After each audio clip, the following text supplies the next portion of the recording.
in the traditional land of the Huron-Wendat, the Seneca, and most recently, the Misagas of the Credit River. Today, this meeting place is still the home to many indigenous people from across Turtle Island, and we are grateful to have the opportunity to work on this land. On behalf of the Tung East Asian Library, I'd like to welcome you all to today's event. Today's event, which is paying a tribute to Dr. Anthony Cheng, who passed away last June, for his enormous contribution to the Asian Canadian community and celebrates the 40th anniversary of the Asianadian. Thank you for joining us on this very, very special occasion. From the co-founding the Asianadian to his many film productions, including the Panama, to his publications such as Perpetually Cool, The Many Lives of Angie Wong, Dr. Cheng explored the complexity of intersectionality in the Asian American experience. Dr. Cheng put his heart and soul into the Asianadian, which ran from 1978 to 1985. Considered disruptive at the time, this magazine was the first to provide an open forum for all progressive Asian Canadians. It was produced quarterly by a collective of like-minded individuals based in Toronto.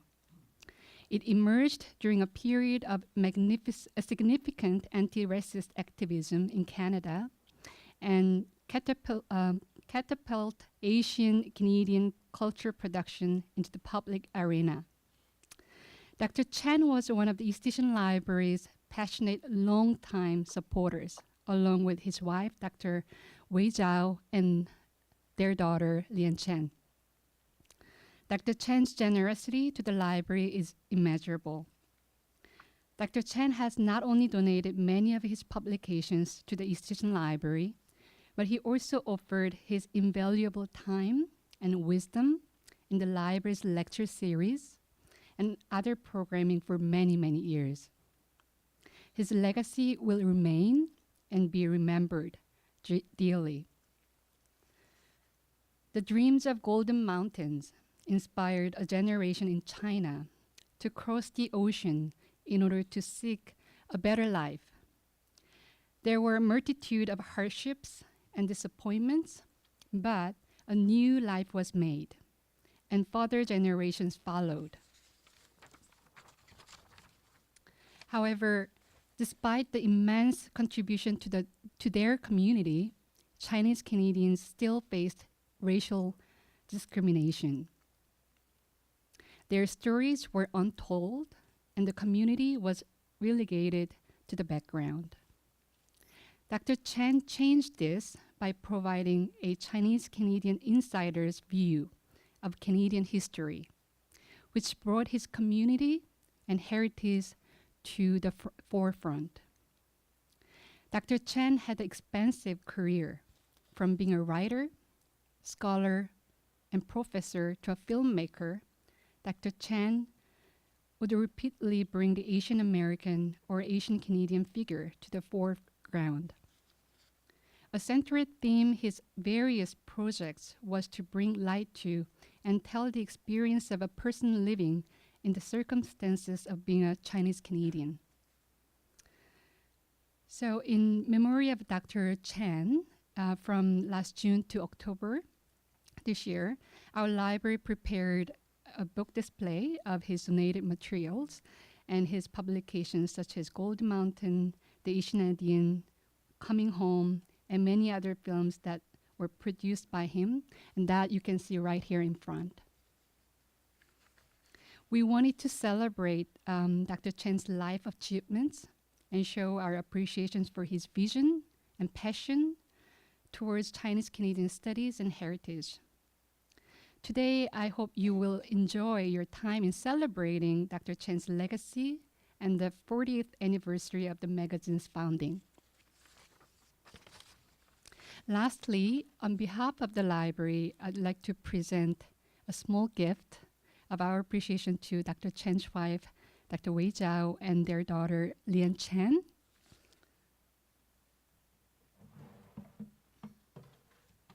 So this is a frame of two posters. The first one is the book display we have done over the summer, and the other one is our today's event. And Tony is at the back row and the far right corner with his signature smile. Thank you.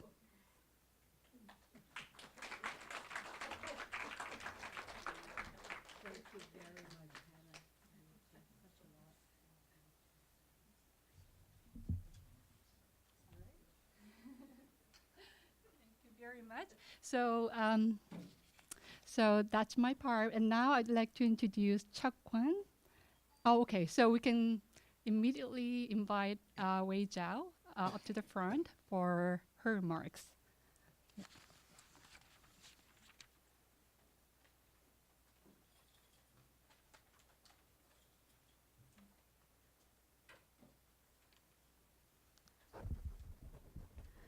I always have to lower the mic. Thank you very much, Director Kim, and the entire East Asian Library staff. Thank you for hosting this event, and thank you to Chuck, Rahim, Mamoya, for organizing this function. We are very, very grateful, and thank you all for coming. And I just want to say congratulations to all the Asianadians. It's 40 long years, and it's a great, great contribution to Canadian society. First of all, I want to make a comment.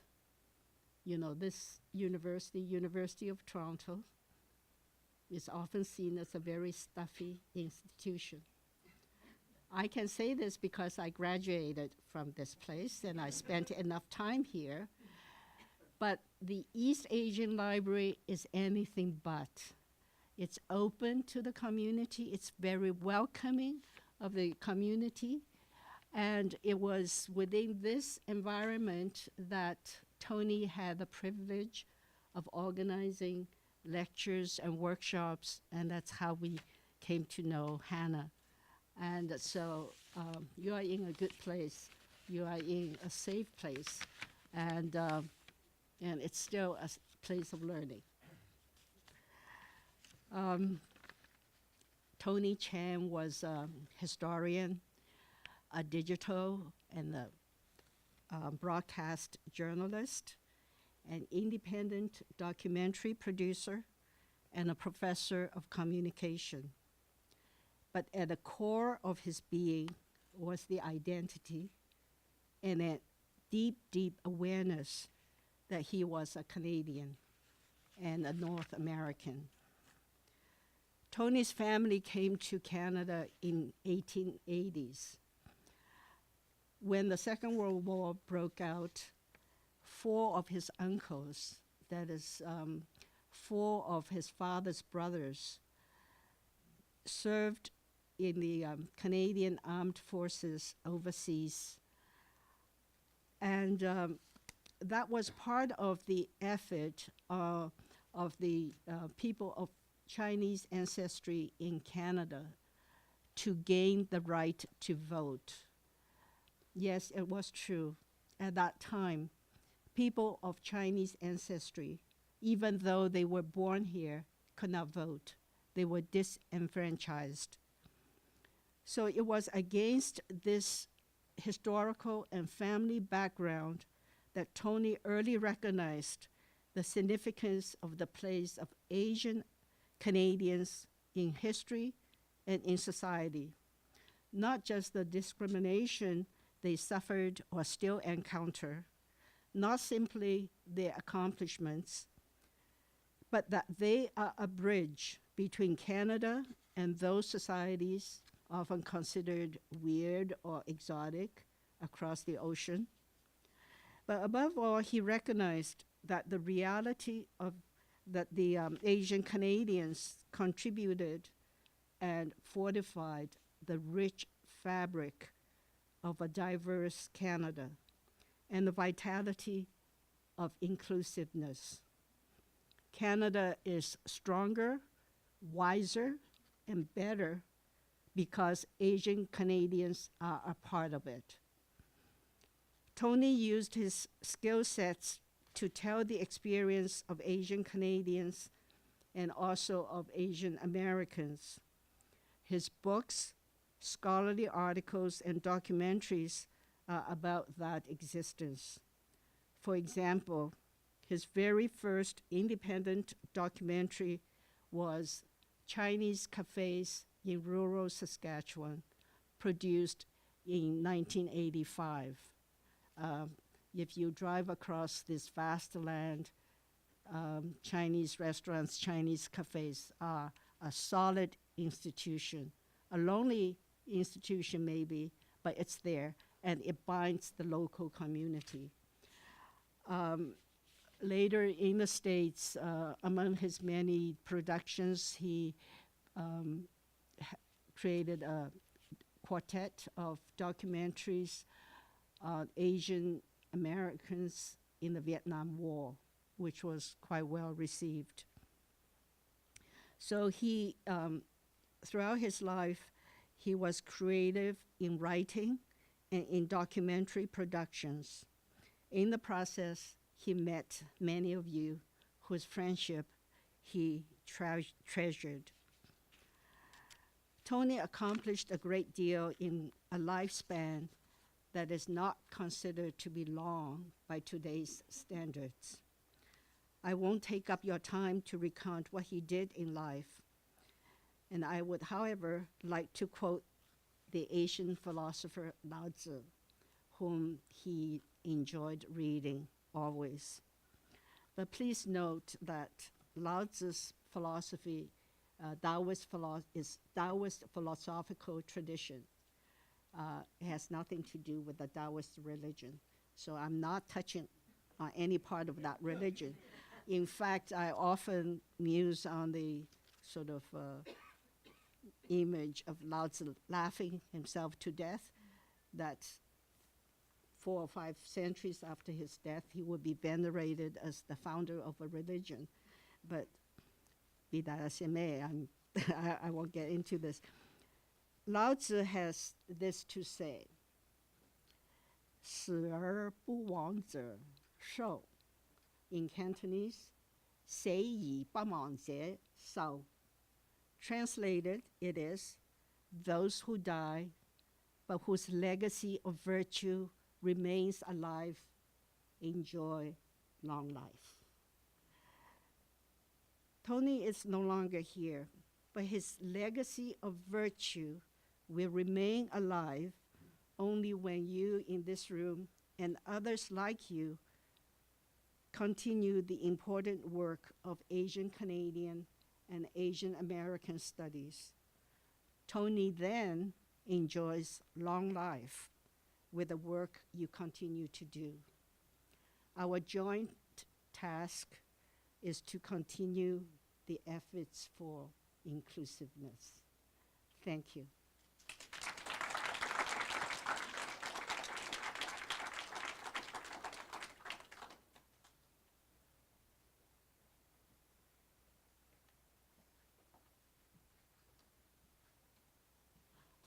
Vian, would you like to say something?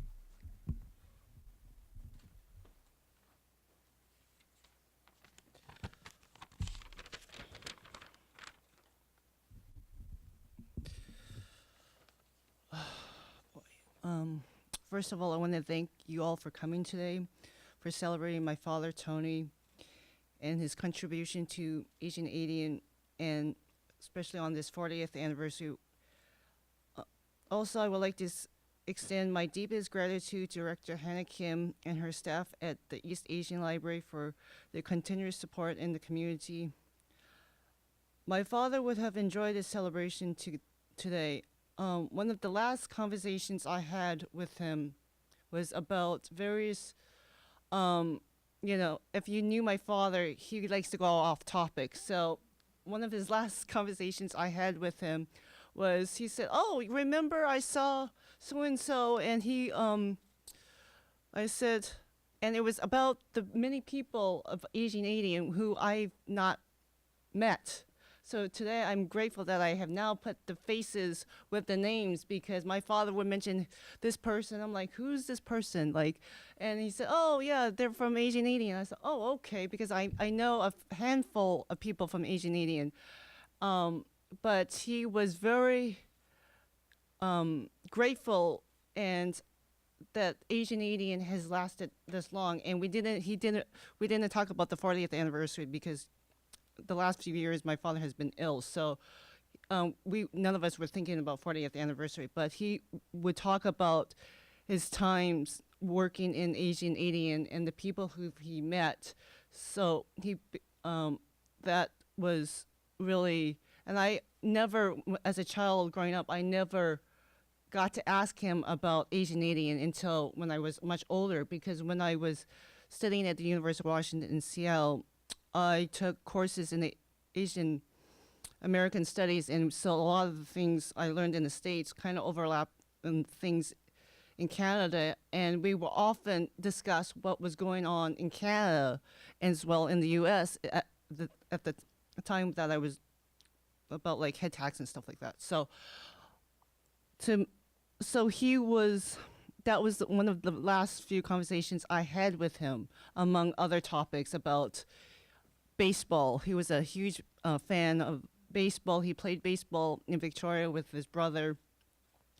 And he also wanted to say that without Asianadian and getting the votes for Chinese, I think his family legacy and we just celebrated Remembrance Day a few days ago, and I've always remember hearing stories about my great uncles.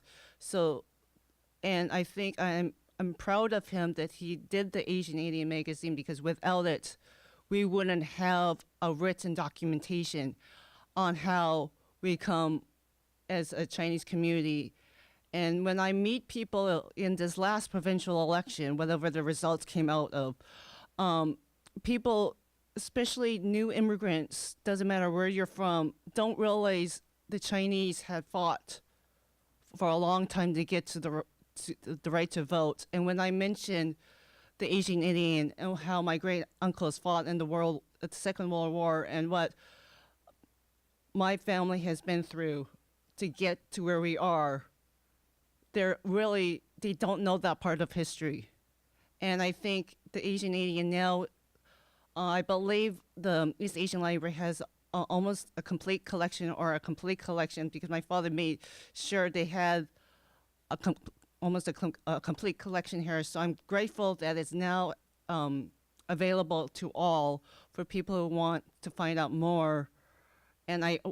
And this is really his legacy. And I think that's what he was never into awards or accolades. He just wanted to give back to the community, because growing up in Victoria, British Columbia, and seeing what his family has gone through, he had a Chinese restaurant, not a Chinese restaurant in the sense of cooking Chinese food, but really Western style food. And one example was during the Depression, during the ban of the potluck of the first indigenous people, first peoples, yes. They made 12,000 loaves of bread.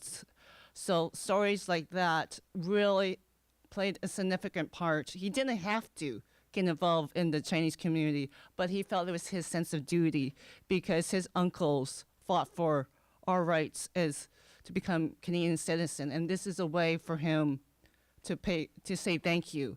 And I just want to say thank you to Chuck Kwan and other members of the Asianadian for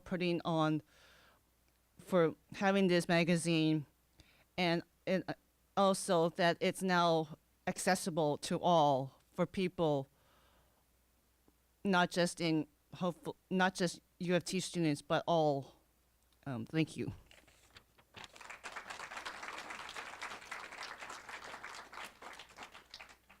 Thank you, Leanne. We're going to call on two people who know Tony well, Mina Wong and Terry Watada. Would you please come up? I'll come back after they talk, and we'll go into the Asianadian part.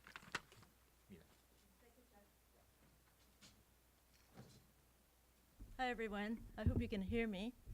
My name is Mina Wong. I first met Tony in Edmonton, Alberta, when he was a university teacher. He had just finished a teaching contract, and I had just graduated. So he told me, look, I want to talk with you about scholarship. And I said, okay, Tony. And he said, but later, because I have to go to Saskatoon. My wife and I had just had a baby girl.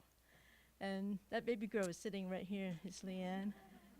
And, you know, Leanne's mom, Wei, is sitting here too. Okay, so we kept in touch. And later on, I met him in Toronto when he was working for the CBC. And I asked him, so Tony, what did you want to say to me about scholarship? He said, listen, don't just go for the degree. Look for a school, look for people who can really teach you about scholarship. And I've kept that in mind. That meant a lot to me. And because he said that to me, and it was true advice, he became my older brother. So thanks so much for letting me talk about my memories of Tony. But there's something else. Tony was an uncompromising scholar who set very, very high benchmarks. And that may be why he and Wei fell in love, because Wei is also an uncompromising scholar who sets very, very high benchmarks. And in his life of 74 years, Tony probably did 120 years of work.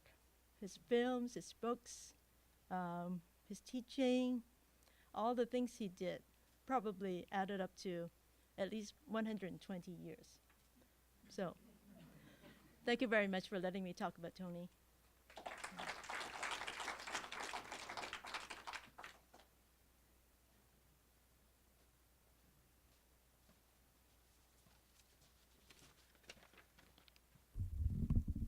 Yes, hello everyone. So many familiar faces here. It's really amazing. Well, decades ago, I'm aging myself here, the CBC in its wisdom decided that they wanted a more diverse look on air and behind the scenes. So they actually asked me and a few of my fellow Can-Asian artist group members. By the way, Can-Asian was directly inspired by the Asianadian. And it was an advocacy group for Asian and Asian Canadian art and artists. And anyway, they wanted us to interview prospective, on-air people, candidates for the on-air and behind the camera positions. Now, what did I know? But okay, I'll go along with it. Sure, I'll do this. The first that I interviewed was a young, intelligent, but shy and inexperienced South Asian woman. But I discovered she was more than qualified, and not only by me, I chose her, but everybody else was unanimous.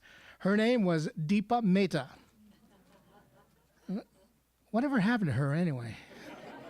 Anyway, the second was Tony Chan. And I was overjoyed to see him because I hadn't seen him since the Asianadian days. And I didn't interview him. I mean, that would be an insult. Instead, we had a great conversation. We joked, we told stories, we reminisced, and we talked as friends. And he, of course, was more than qualified, and the rest is history. He got the position and went on from there. I saw him off and on throughout the decades. Recently, we worked together on the Ginger Post, his online journal. He always struck me as kind, generous, keenly intelligent, articulate, compassionate, and well-read. He was committed to establishing an Asian North American identity and community. Above all else, he was like the title of the biography of Angie Wong, Tony Chan was and always will be perpetually cool. Thank you.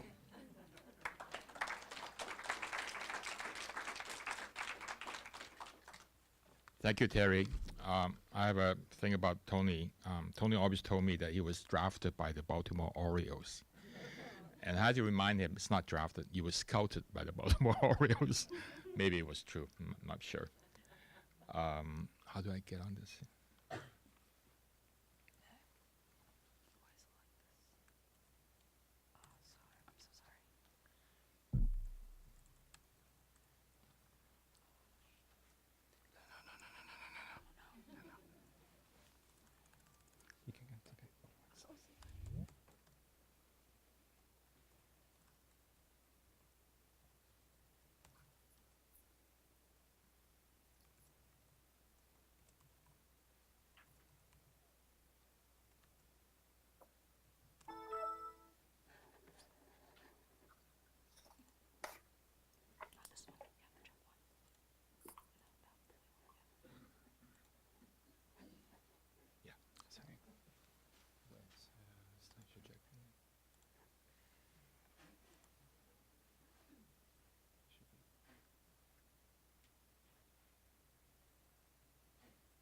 Okay, thanks. About a year and a half ago, Momoye and I were talking about doing a reunion for Asianadian, and we thought it'd be wonderful that we can all get together and see everybody again. And I want to say that it's very regretful. In June, I heard about Tony's passing. I was actually flying from Tokyo to Hong Kong, and his death struck me for about 3 days until it didn't go away until I went to Singapore. I want to say this is for dear Tony. So there's an urban legend that Asianadian was founded on April Fool's Day, 1978, at the Mars Food on College Street. And this, I believe, is a newer version of the old one. And you can tell because I can tell it's true because I was there.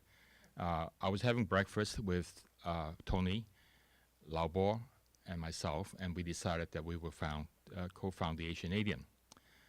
And this is us.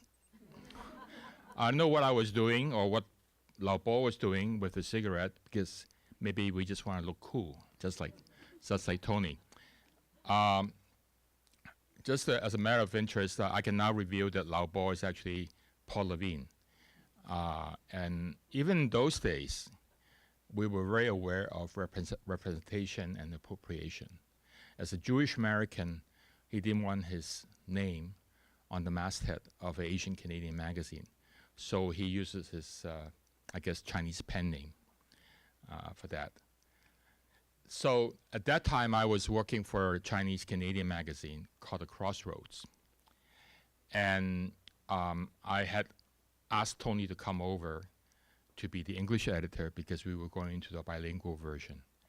But halfway through the production, we thought it doesn't make sense for a bilingual magazine. People who read Chinese will not read English and vice versa. So Tony and I said, let's split up. It's ineffective. Let's do our own magazine. And this was the days before the internet and the personal computer. I showed this slide in my talk in Vancouver about 3 months ago. I had to show this because a lot of people in Vancouver did not know what this was. I see that all of us have white hair here, so you know what this is. So we had to type everything out twice and doing the real cut and paste in the literal sense. Cut and paste on a board that looks like this. So everything was all typed up and pasted on the board when Tony and I decided, well, we're going to start a new magazine, but we're going to use the old board.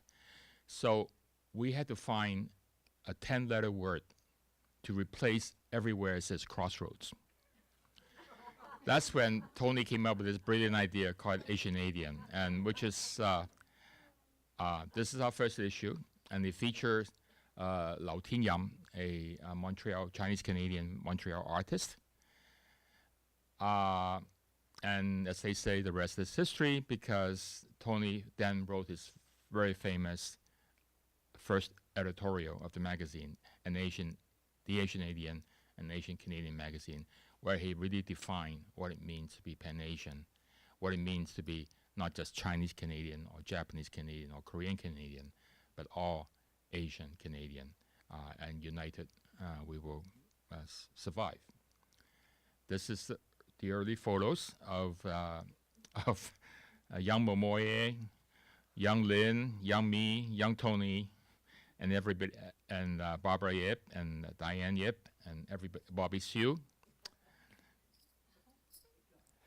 But more importantly, I want to share with you the covers. I mean, this is a quite amazing progressive magazine that was way ahead of its times. In our third issue, we had the women's issue, which actually you will hear later on inspire a PhD thesis.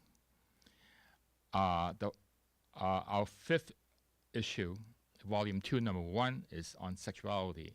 This was the first time a mainstream Asian Canadian magazine had talked about LGBTQ issues. And children issue, edited by, I think, Nancy Tong, she's here. Political movement, we talk about our anti-W5 campus giveaway that brought together and founded the Chinese Canadian National Council. Quebec issue. Quebec issue was very interesting.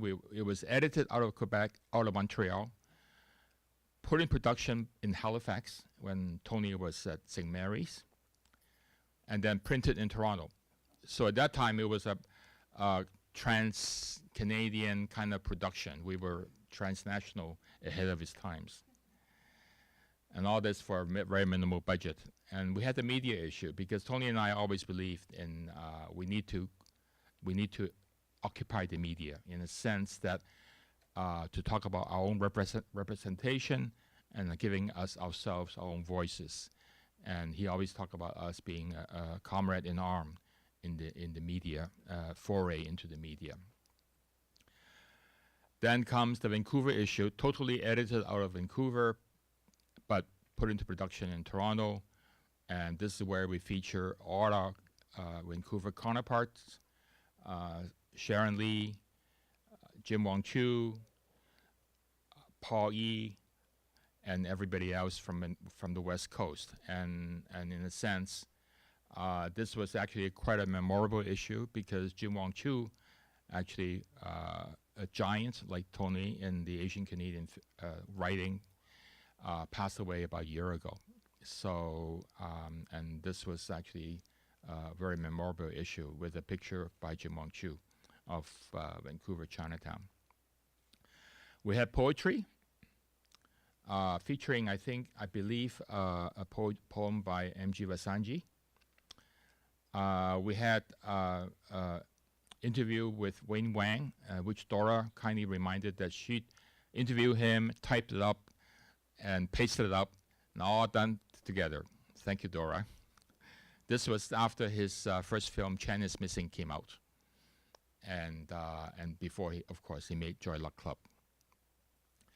We had issue on Muslims in Canada. This is 40 years ahead of our times. And then my most favorite issue is actually Yellow Fever issue.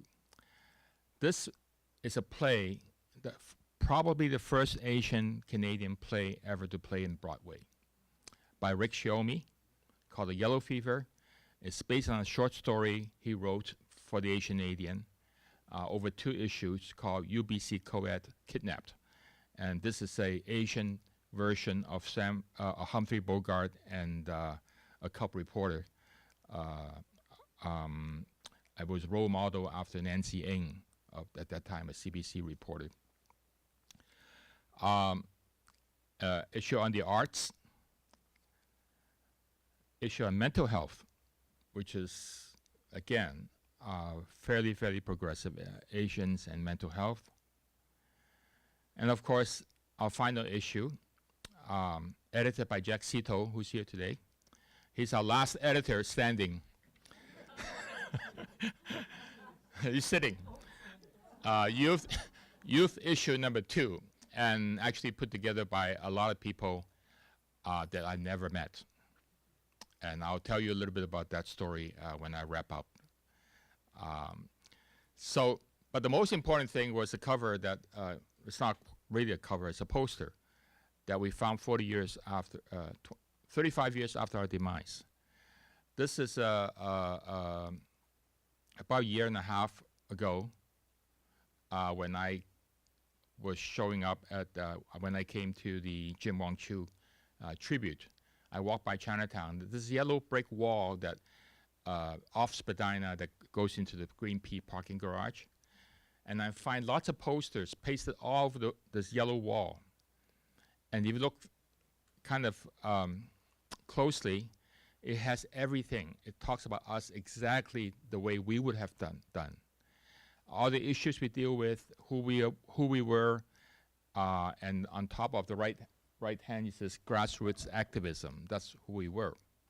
But we had no idea who did it. There was no phone number, no name, nothing. So that remains a mystery. That somebody 35 years after our demise knew about us. We thought maybe an OCAT student. So I asked Richard Fong, I said, do you know of any professor who had asked people to do a student project? But he doesn't know. So this remains a mystery. In September this year, I was in Vancouver. The Vancouver Literation Festival celebrated the 40th anniversary of Asianadian by hosting an exhibition called Unframed, half a century of Asian Canadian magazine. And we were the first Asian Canadian magazine, which begot several other magazines, and most recently, the Rice Paper. So we were the grandfather of them all. And it was actually very interesting because there was a whole wall of display of our covers, as well as musings by Momoye and myself and Jim Wong Chu. So this brings me, I just want to say that it's a wonderful anniversary, and I'm going to have ask people to come up and share with you their journeys of coming together and putting this magazine out in production into history. So I want to call Rahim. Rahim, would you like to come up? Yeah. Actually, Rahim disappeared in 1986 or 7 into South Africa, and I never met him until years later. I went to South Africa to look him up. So here it is.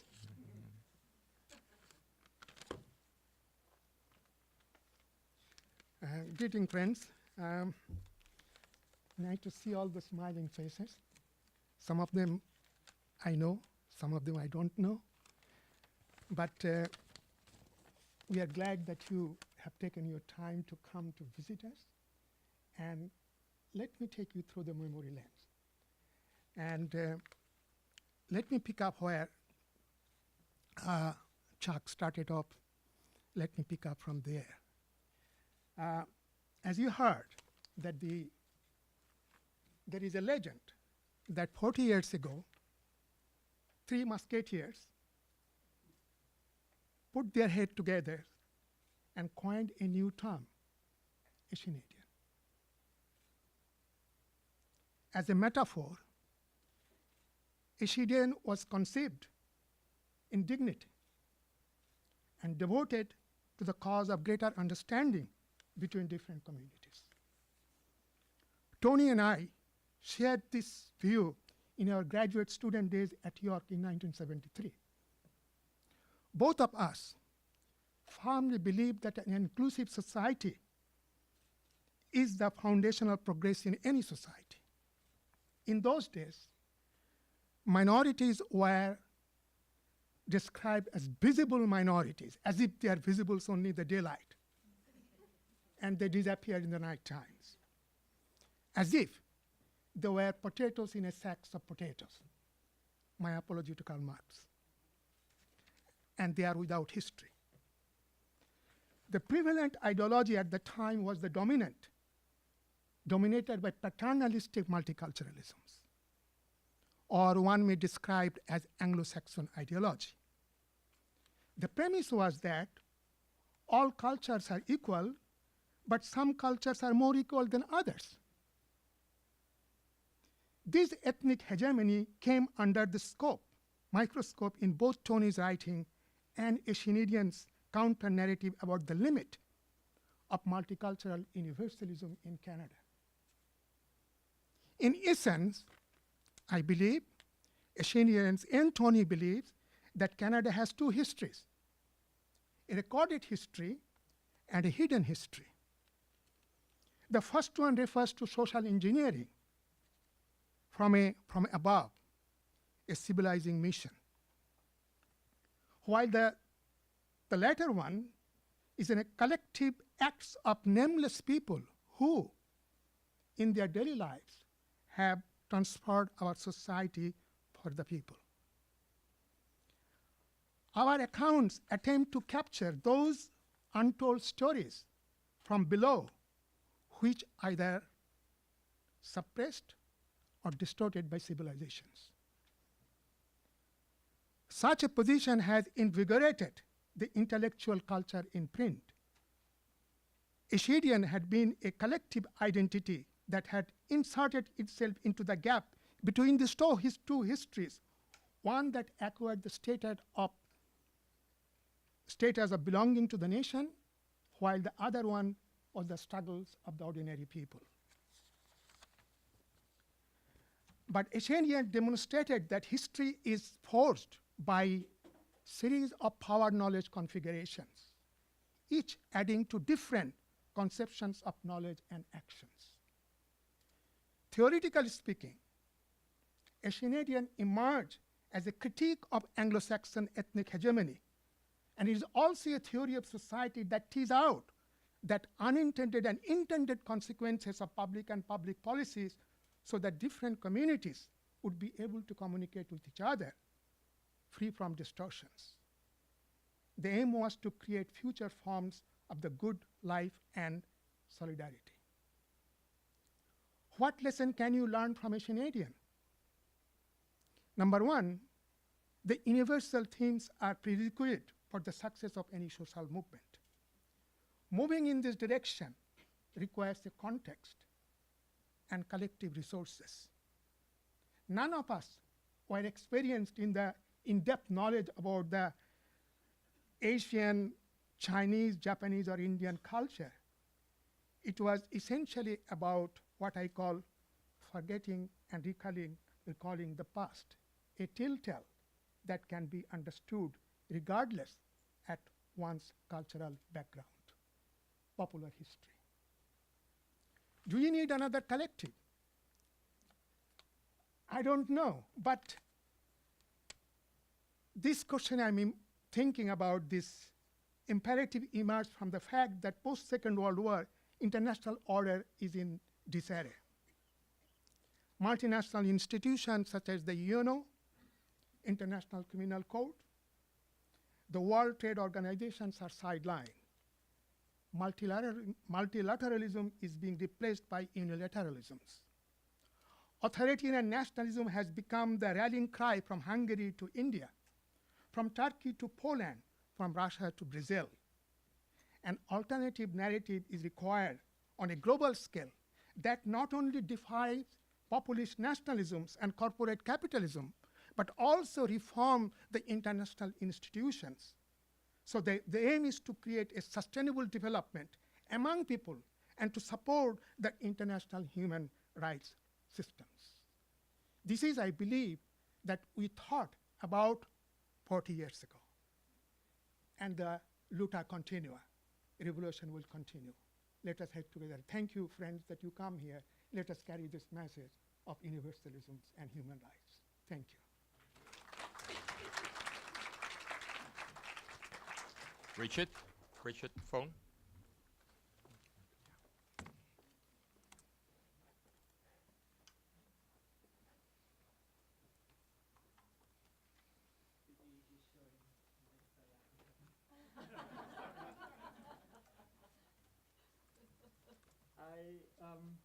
I pulled this near pristine copy of Asianadian out of one of my boxes today.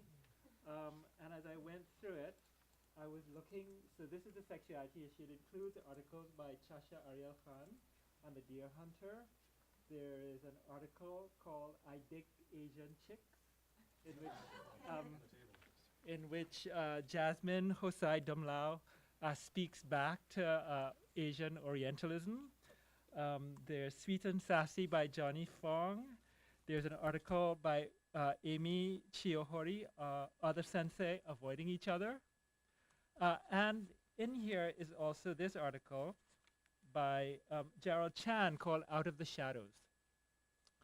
This article in which Gerald, who is from Hong Kong, talks about being gay and Chinese, I came across, I can't even remember where, on a bookshelf somewhere. So this is my first encounter with Asianadian, and it blew my mind. Because I didn't think that at that time in 1979, that Asian community anywhere would be willing to deal with this issue. As it turned out, in 1979, I also attended the first Third World Lesbian and Gay Conference in Washington. It was organized by the Organization of Black Gays. It included meetings of Latino, Native American, Asian, and African American, what we only use the term lesbian and gay in that period. It was before the long, increasingly long LGBTQ+. And I became very excited about it. When I came back from that conference, I sought out Gerald Chan, and we, together with Tony Souza, with whom I went to Washington, and Nito Marquez, we formed Gay Asians Toronto in 1980, which was the first organization of, we might say now, queer Asians in Canada, and the first group of racialized LGBT people in the country. So Asianadian actually played a very important role in organizing this. I later joined the collective, and a couple of things attracted me. One of them, as you might tell from my voice if you don't know me, I'm fourth generation Chinese Trinidadian. So I'm not very good at being Chinese, no matter, in spite of my face. And I was much used to being in a milieu that is very multicultural. The largest group of ethnic group in Trinidad are actually from South Asia. And Asianadian provided this kind of pan-Asian gathering that felt very comfortable for me. And the other thing is, as Rahim was saying, it was not organized around ethnic nationalisms, but it was organized around a political project and a project for social justice, which really spoke to me and really helped shape my writing. It actually, my first articles were in the Asianadian. Yeah, so I want to thank my fellow Asianadians and to thank to Tony and the other founders for having thought up this vision. So thank you very much.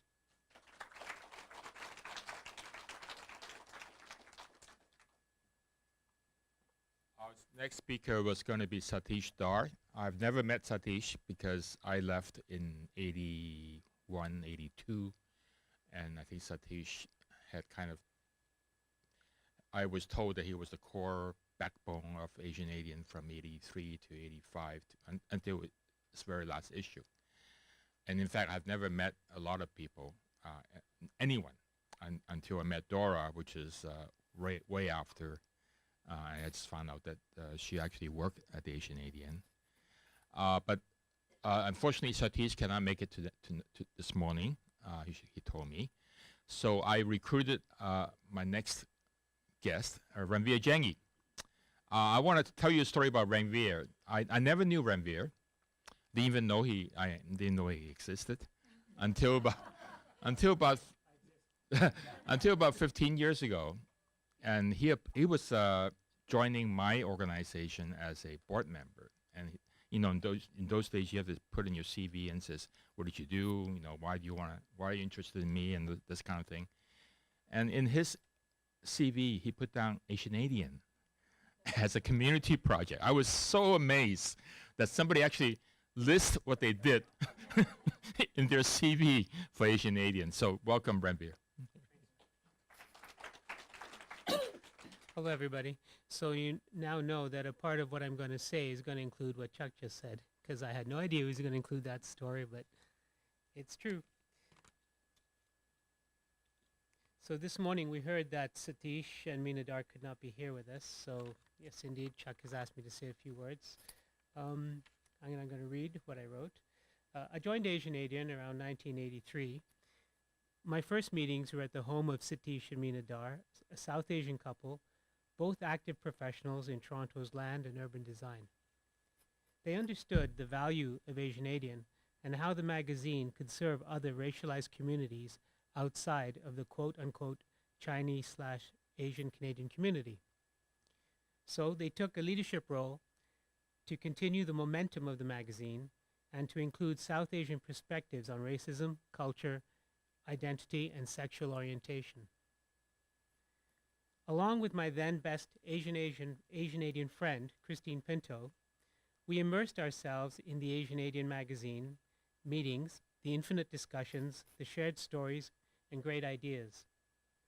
And we all created new synergies on the preceding work, great work, from Chuck and Anthony's time, resulting in the remaining Asianadian issues. We enjoyed friendships with the likes of Dora, Nancy, Mina, Satish, Bobby, Voltaire, Aminur, Richard, Jack, Terry, and so many others. We learned life lessons from each other. We learned life lessons, especially the ideal of always facing injustice and oppression, whether in small or big ways.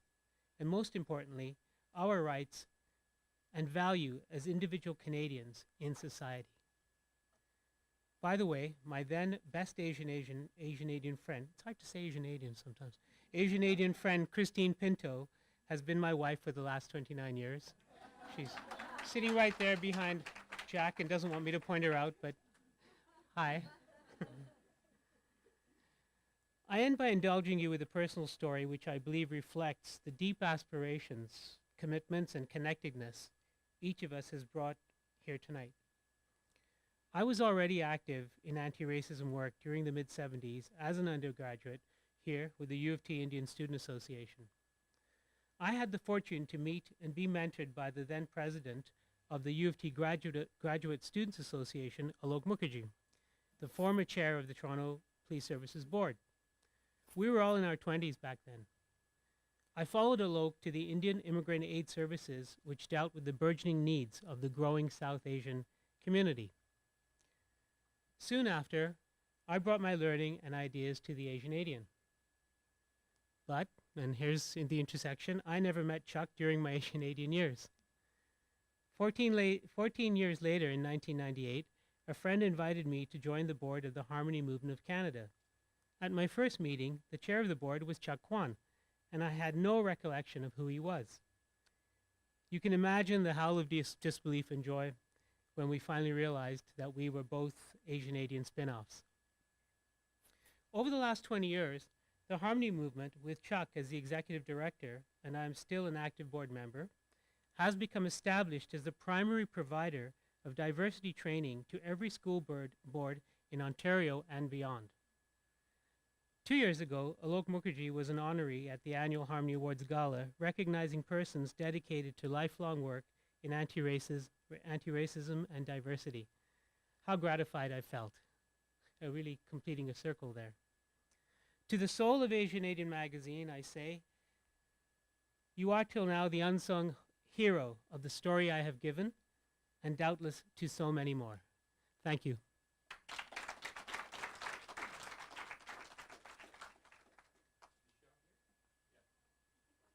So, as I told you, how to turn it on?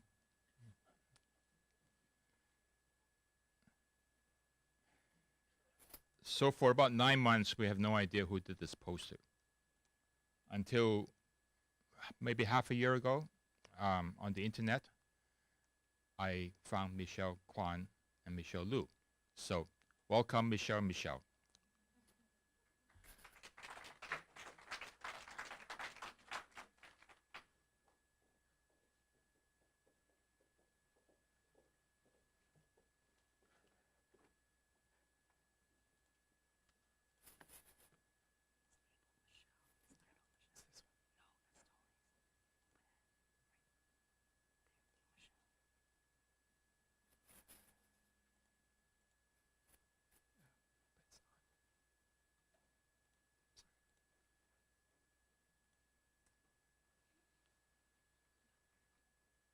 not displaying very clearly, but thank you for introducing us, Chuck. So hello, everyone. Thank you for having us here today to Oh, thanks. to commemorate Tony, as well as the 40th anniversary of Asianadian. I'm Michelle Liu, and I'm Michelle Kwan. and we're both Chinese-Canadian graphic designers studying at OCAD at the moment.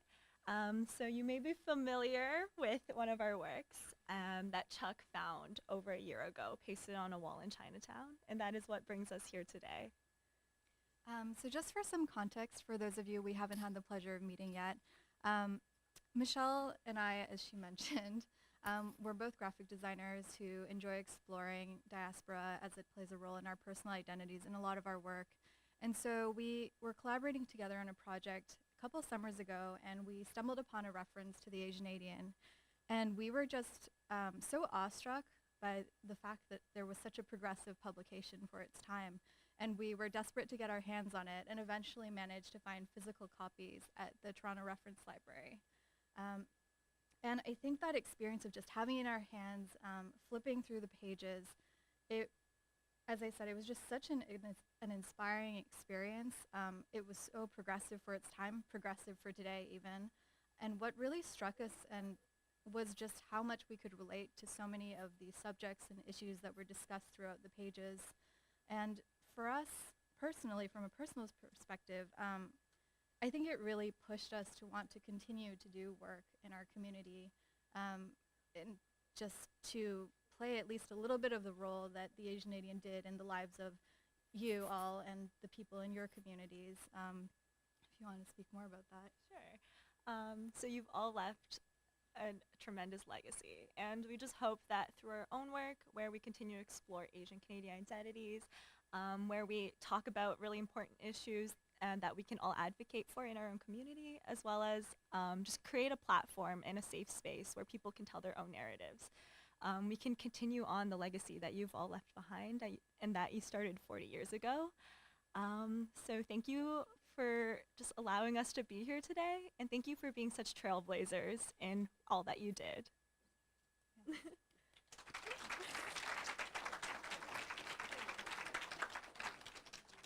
So other than finding the poster, I always thought that this is like a Bansky, you know. They appear out of nowhere in the middle of the night, pull up these Asianadian posters and all over Chinatown. Some of them are still there. Michelle, do you know that, right? They're still on the yellow wall. If you go to the yellow wall there, you can still see it. But two things happened over the last 3 years. And they're gonna both talk about it. First one was Alice Jim, who somehow tracked me and Tony down through her Montreal connection, which is actually related to this, my friend Kwa Jin. He's actually a cinematographer for my Chinese restaurant series, which was also inspired by Tony. So she tracked us down, and she did a paper on, I won't even mention the title, but I'll let her talk about it. And that was the last time I had communicated with Tony on the email. We were both kind of feeding her with kind of the inside information about Asianadian. And then about half a year later, somebody else, through a connection, also found me, found Momoye, and found Terry. That's Angie Wong. She wrote a PhD thesis on the Asianadian from York University at the Department of Philosophy. So there were a lot of Foucault's and Fenot and Said and Ardan in there in the reference. So it's nice to know that we're being mentioned in the same breath as these philosophers. So I would like to ask Alice to come up.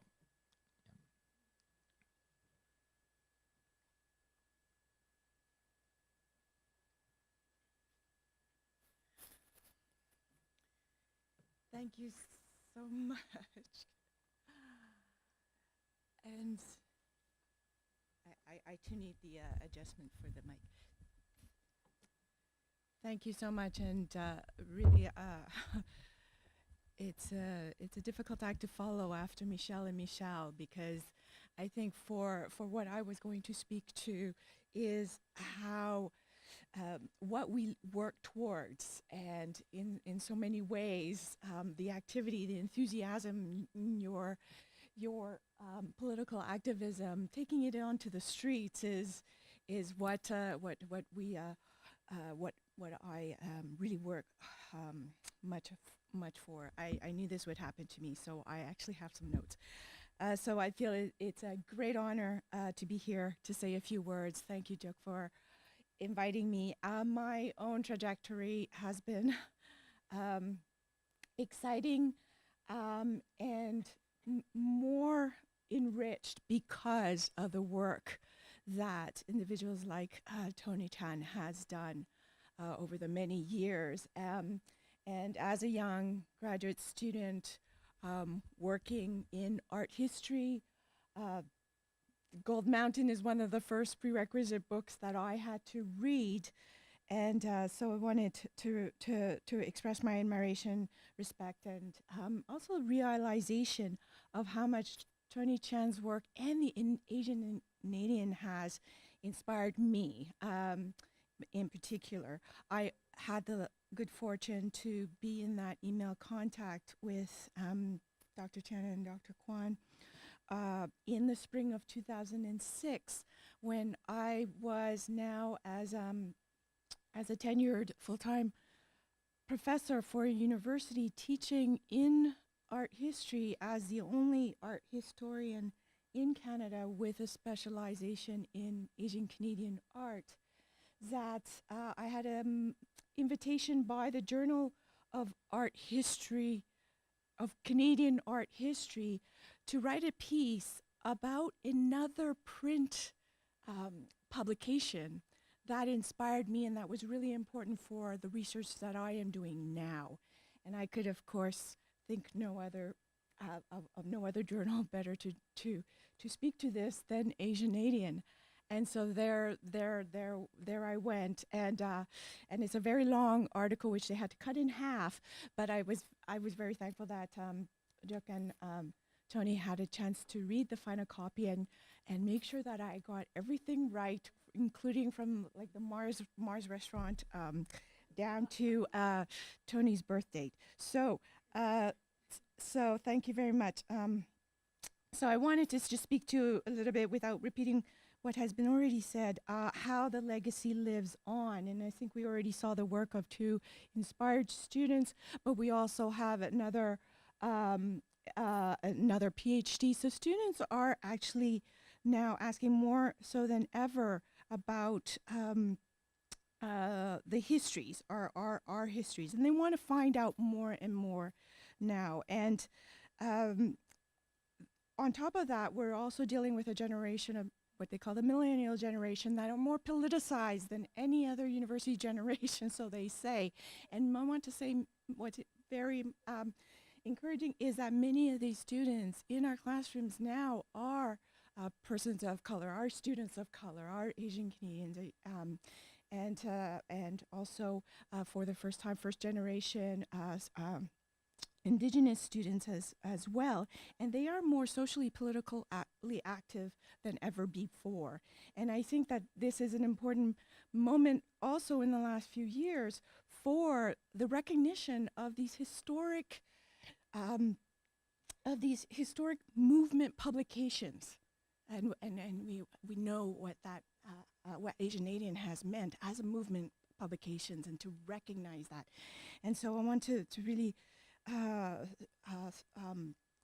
think through that as a legacy as you have more students, and how inspired myself also, I'm going all over the place, for Asianadians was to work with Jim Wong Chu on rice paper and know about Asianadian, was to see where students in the future, scholars of tomorrow, are going to publish their work, are going to be able to disseminate, so that more and more people, more and more Asian Canadians can find the answers and know more about the histories of their own communities. Well, to research and disseminate that research. And so this publication for the Journal of Canadian Art History was a really breakthrough for my own personal trajectory, but also Asian Canadian art, because we are actually in the Canadian art canon. in terms of publications and a scholarly journal at that. And oops, I forgot. Richard, do you think you can hold that journal up? And I really want to that one and the other one. Sorry, the Advent Journal, and this the last. So I really want to tell you that I have been working so hard to appreciate and show how important and significant the Asianadian and its legacy of the individuals, all of you involved, has been, because we are now in the 54th year of a new journal, a new scholarly journal where these students can publish their work, called the Asian Diasporic Visual Cultures and the Americas. And it's the first of its kind. We have 36 editors. 1/3 of it is Asian Canadian. It's a partnership between Concordia and NYU. And it is about showcasing the research, the creativity, the importance of all of the Asian diasporic communities that exist and have been with us and will be in the future across the Americas, including from north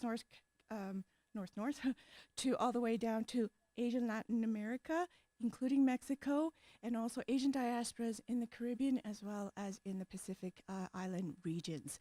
And so, indeed, the legacy of Tony Chan and Asianadian does live on, and I will forever remember both fondly and forever. Thank you.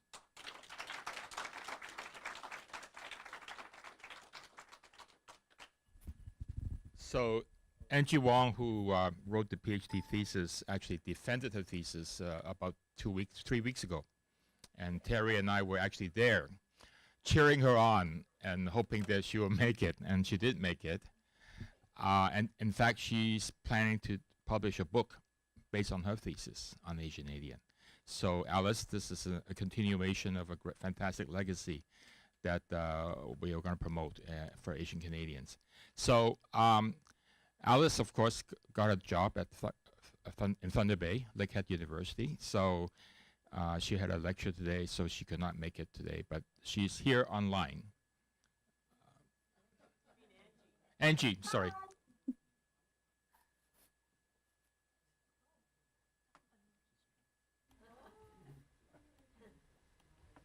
Can you hear us? I can hear you. Can you hear me? Yes. Okay.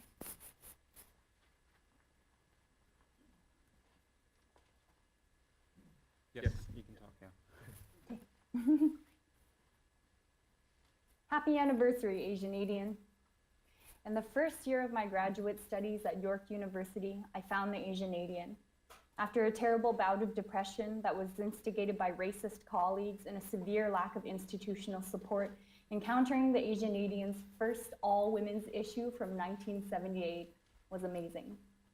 For several months, I had tried to reconcile with the hostility within higher education. So where I found little friendship and support in the academy, I found laughter in the dubious awards. I cried reading heritage reruns, and then I learned about the death of Dr. David Lai, who actually wrote a heritage rerun for the second volume in 1980. But I was also motivated by Tony Chan's solidarity with the Native community and how he had endless capacity to share resources. I really was inspired by every single editorial.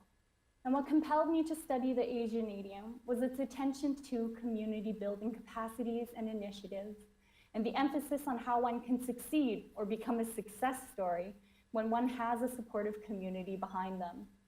And in speaking with Chuck and Terry and Momoya, I had the honor to sit with the community of the Asianadian for a few brief moments. This was a true collective of transformative action through art, music, literature, politics, a refusal to stay silent about whitewashed Asian histories in Canada, a space of truth-telling and knowledge sharing. The Asianadian and the editorial collective were unafraid to challenge the status quo, and I found a lot of confidence by thinking about my own journey on their terms, to never be afraid to speak truth, to stand up against the distortions of our history in Canada.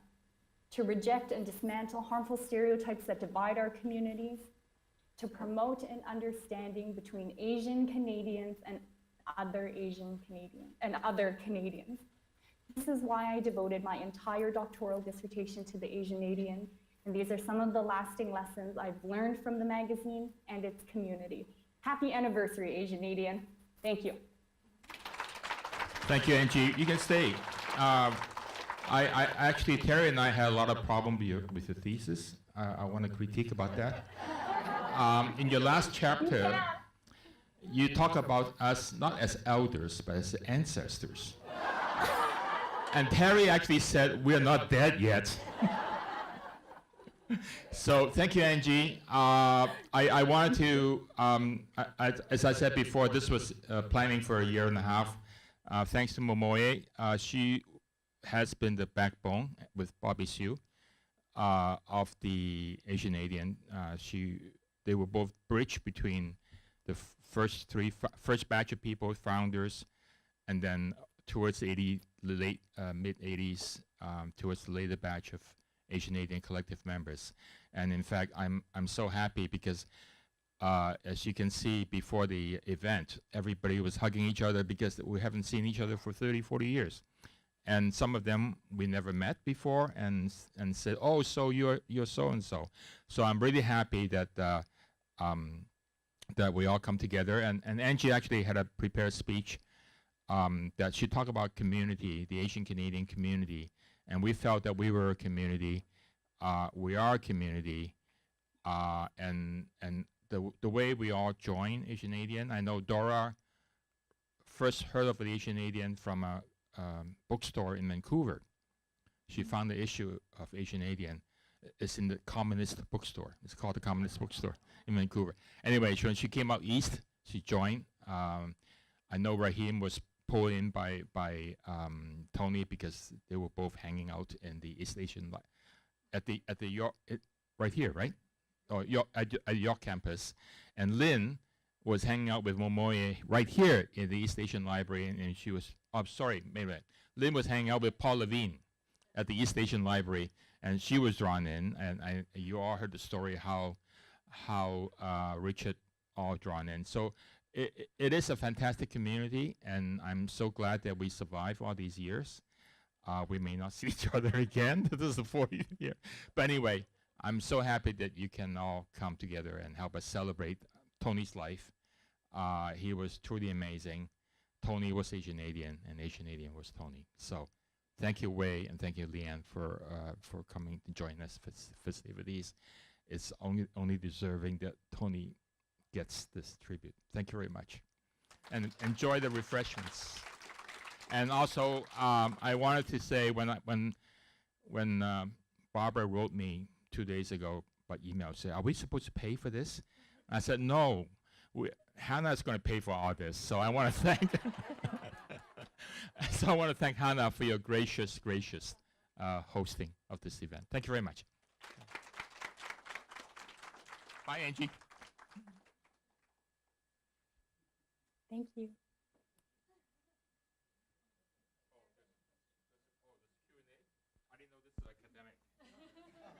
So there's Q&A if anybody wants it. If you're too hungry, the food should be done. Should be soon. We can, yeah. Any Q&A? No, it's okay. We're good. Thank you. Thank you for coming.